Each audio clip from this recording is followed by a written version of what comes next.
Esse podcast faz parte de um conjunto de podcasts sobre a favela da Maré, no Rio de Janeiro.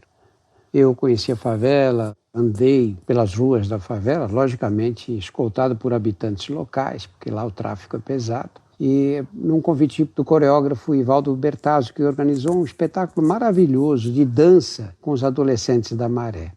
E eu, durante todo esse processo, ele me convidou para escrever o texto e eu aproveitei não só para conhecer esses meninos e meninas e os pais deles, muitas vezes, mas também para andar mesmo pela favela e depois escrever uma série de textos. E este faz parte.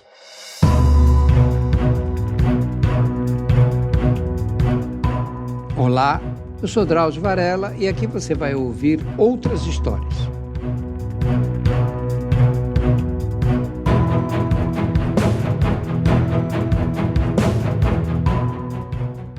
Nesse texto eu faço uma homenagem às mulheres da favela da Maré e às mulheres das favelas de um modo geral.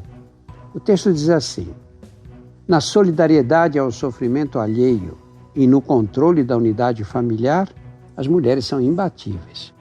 Quase todas trabalham fora, em bairros distantes. 2 ou 3 conduções em empregos humildes, mal remunerados, que lhes consomem o dia inteiro e parte da noite.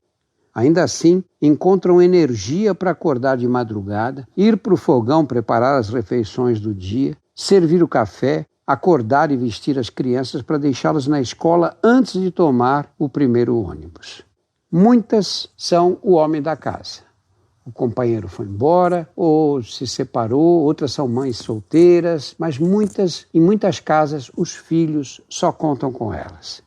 Na volta, elas terminam o jantar, ajudam os filhos nos deveres escolares, dão banho, levam todos para a cama e só depois das 10 da noite que elas podem pensar um pouco em si mesmas, mas já com o despertador ajustado para as 4 da manhã. Quando são casadas com homens responsáveis, de caráter, cooperativos, que dividem as tarefas cotidianas, fica mais fácil. Caso contrário, a situação da maioria, fazem tudo sozinhas e ainda se sentem obrigadas a cuidar do companheiro que não para em emprego, bebe demais, fuma maconha o dia inteiro ou se envolve com os bandidos. Com tantos afazeres e medo de sair às ruas por causa dos tiroteios, muitas dessas mulheres vivem do trabalho para casa e só saem para ir à igreja, visitar um parente doente ou reunir-se com os familiares em datas festivas. Organização doméstica, educação dos filhos, controle das despesas, conselhos e carinho são tarefas femininas. Quando precisam defender a integridade do lar, reagem como feras. Elas mesmo dizem: aqui mulher quando briga é por causa de homem cobiçado ou de filho maltratado. Nessas ocasiões, 2 mulheres raramente chegam às vias de fato. Limitam-se aos xingamentos e aos piores desaforos possíveis à rival, diante da curiosidade das crianças que espreitam silenciosas o mundo dos adultos. Eventualmente, outras mulheres podem se envolver e tomar partido das contendoras, aumentando as dimensões do conflito. Mas a regra geral é oposta a essa. Uma moça me disse: sempre aparece uma vizinha mais ajuizada para pôr pano quente. Para evitar consequências imprevisíveis, os homens nunca se intrometem.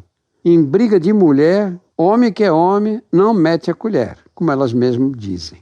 Por força de separação, viuvez ou gravidez indesejada, é grande o número de mulheres que são chefes de família.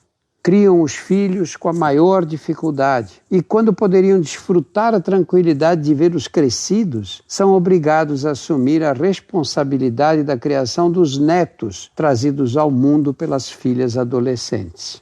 Como nas demais comunidades pobres do Brasil, não são poucos os bebês assim nascidos na Maré. Das 90 mil crianças nascidas no ano de 2001, na cidade do Rio de Janeiro inteira, quase 20% eram filhas de mães que tinham entre 10 e 19 anos. E é mais ou menos isso a realidade do SUS no Brasil. Cerca de 20% das crianças nascidas são filhas de mães com menos de 20 anos de idade. O impacto econômico de mais uma criança para alimentar, vestir e educar na vida dessas avós prematuras, que a muito custo conseguiam equilibrar o orçamento mensal, é devastador. Por outro lado, os afazeres com o recém-nascido interrompem o estudo e encurtam os horizontes profissionais da jovem mãe, agravando ainda mais o futuro econômico da família. Algumas dessas meninas que chegam à maternidade quando ainda brincam com bonecas, incapazes de dar um salto abrupto para a maturidade, negligenciam os cuidados com o filho. Crianças rejeitadas dessa forma mais tarde estarão em risco de desenvolver autoestima rebaixada e comportamento social agressivo.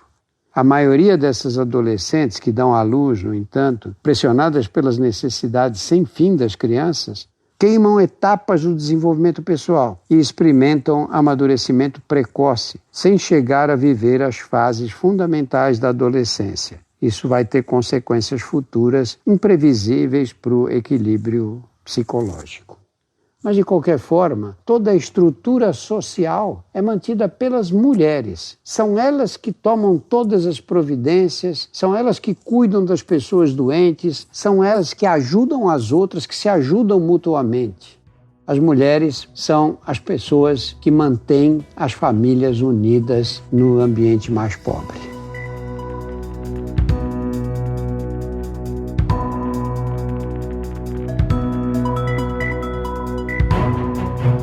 Semanalmente estarei aqui para contar outras histórias. A trilha sonora foi feita pela Insonores e a produção é da Júpiter, conteúdo em movimento.